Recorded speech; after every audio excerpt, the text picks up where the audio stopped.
Imagine this.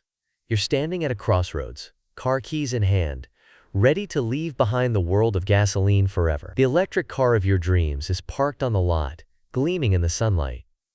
You've watched as prices for electric vehicles have edged lower year after year. Charging stations have blossomed across your city. At shopping malls, offices, even grocery store parking lots, federal and state incentives have sweetened the deal, making that leap into the future more attainable than ever. And for a moment, you can almost taste the freedom.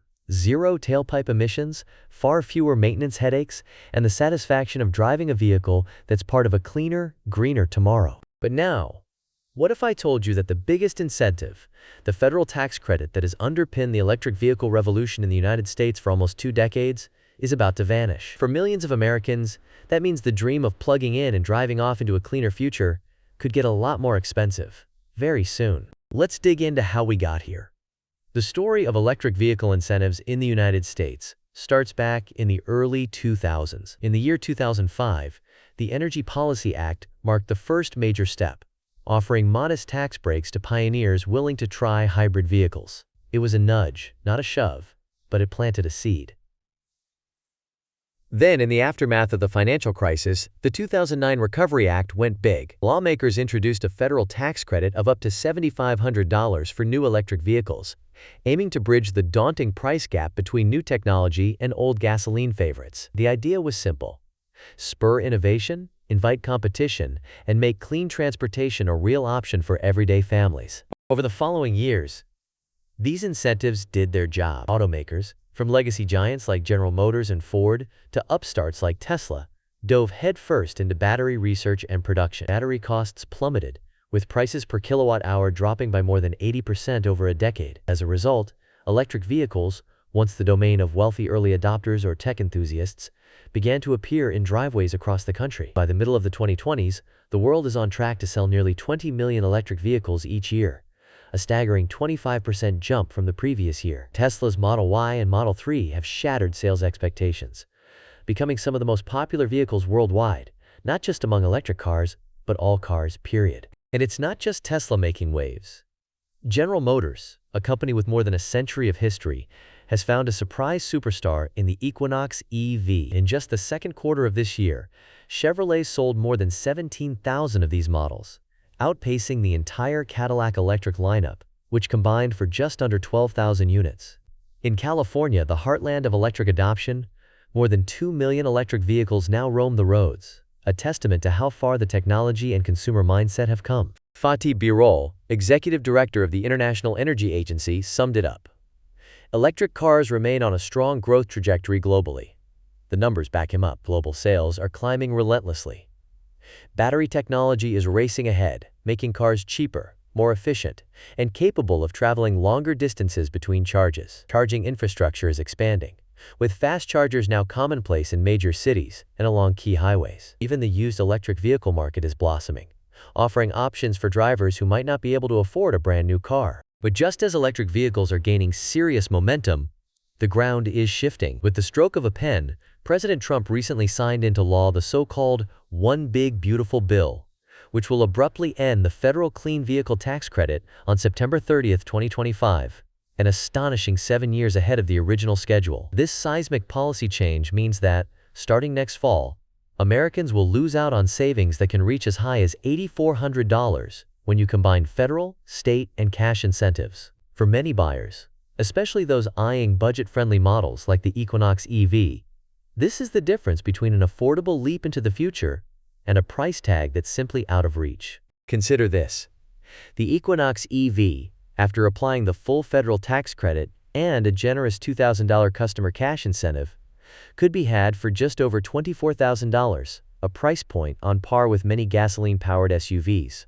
But when the tax credit ends, and if Chevrolet holds steady on pricing, that same model could shoot up to nearly $35,000 before any state incentives. Suddenly, what was once a steal becomes a stretch. The ripple effects of this change are already being felt in boardrooms, showrooms, and households across the country. Critics of the tax credit argue that it primarily benefits higher-income buyers, allowing them to purchase cutting-edge technology at a discount, while working-class families are left on the sidelines. Senator John Barrasso of Wyoming put it bluntly: Wyoming families should not foot the bill for expensive electric cars they don't want. On the other hand, California Governor Gavin Newsom has promised to step in with state-level support if Washington pulls back, underscoring the growing divide in how different regions see the electric future. Automakers are now facing an urgent dilemma.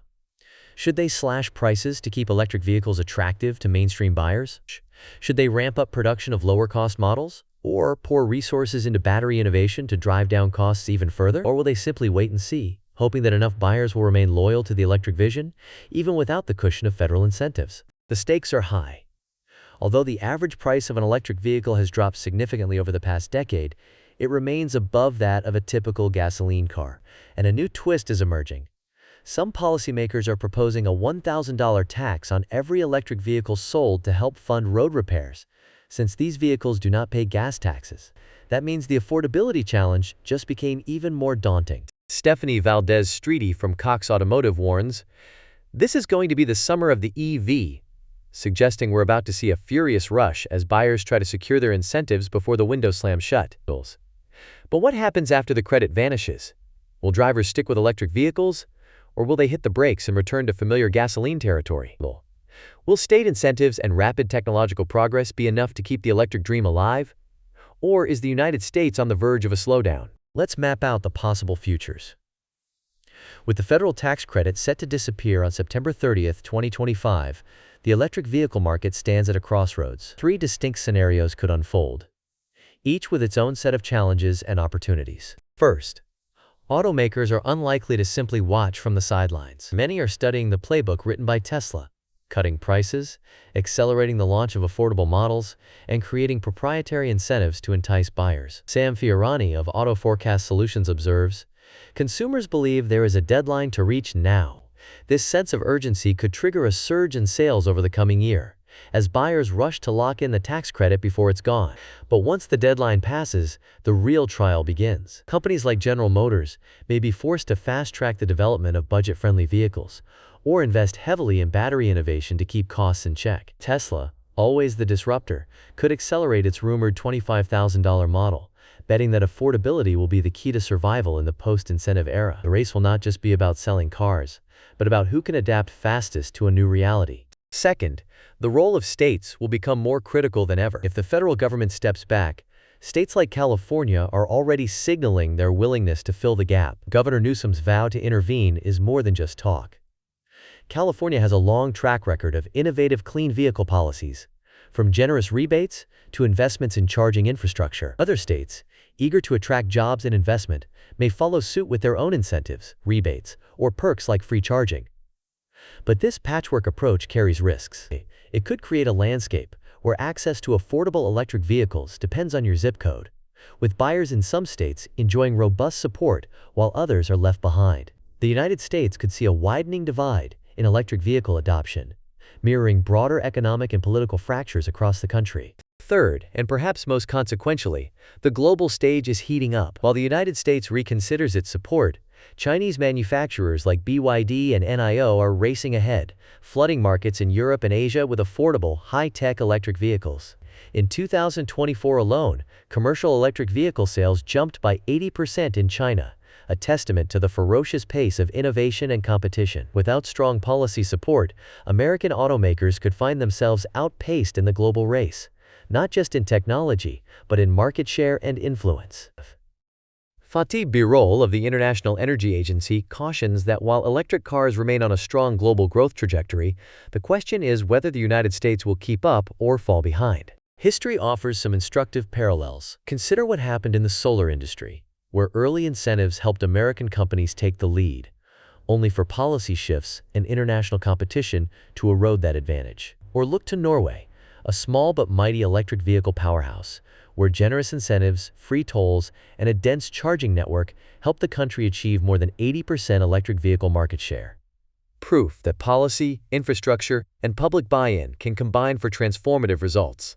So what does all this mean for you, the potential electric vehicle buyer, the investor, the tech enthusiast, or simply the curious observer? If you're considering a purchase, timing is everything. The coming year may offer the best deals you'll see for a long time, as automakers and dealers layer extra discounts and perks on top of dwindling federal incentives to attract the last wave of tax credit-eligible buyers. If you're on the fence, keep a close eye on both federal and state incentives, as they can shift rapidly with changing political winds and industry lobbying. And don't overlook the expanding used electric vehicle market. As new car prices fluctuate and more vehicles come off lease, the second-hand market will become increasingly attractive, offering affordable options to a wider range of drivers. In fact, recent research shows that used electric vehicle sales are set to surge, as buyers seek value and flexibility in an uncertain market. The federal credit for used electric vehicles, worth up to $4,000, has also played a role in making these cars more accessible. But with that incentive also on the chopping block, the window for bargains may be closing. For investors and industry watchers, battery innovation and supply chain resilience will be the battlegrounds of the next decade. The Inflation Reduction Act of 2022 highlighted the strategic importance of domestic battery production and critical mineral sourcing, with new rules designed to ensure that more of the electric vehicle value chain is based in the United States. Companies that can secure reliable supplies of lithium, nickel, and cobalt, while also pioneering cheaper and more energy-dense battery chemistries, will be well-positioned to lead the next wave of growth. Meanwhile, the policy debate continues.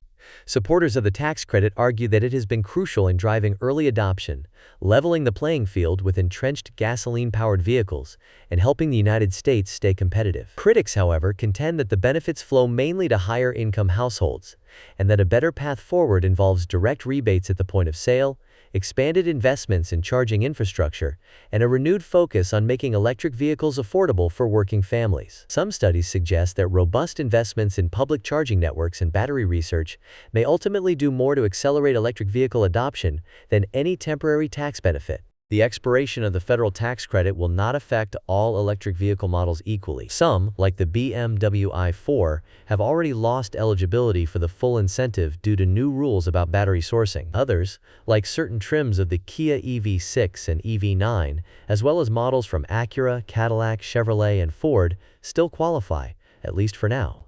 As the market adjusts, manufacturers may shift production or redesign vehicles to regain eligibility. But these moves come with costs and complications of their own. The broader challenges facing electric vehicles remain daunting.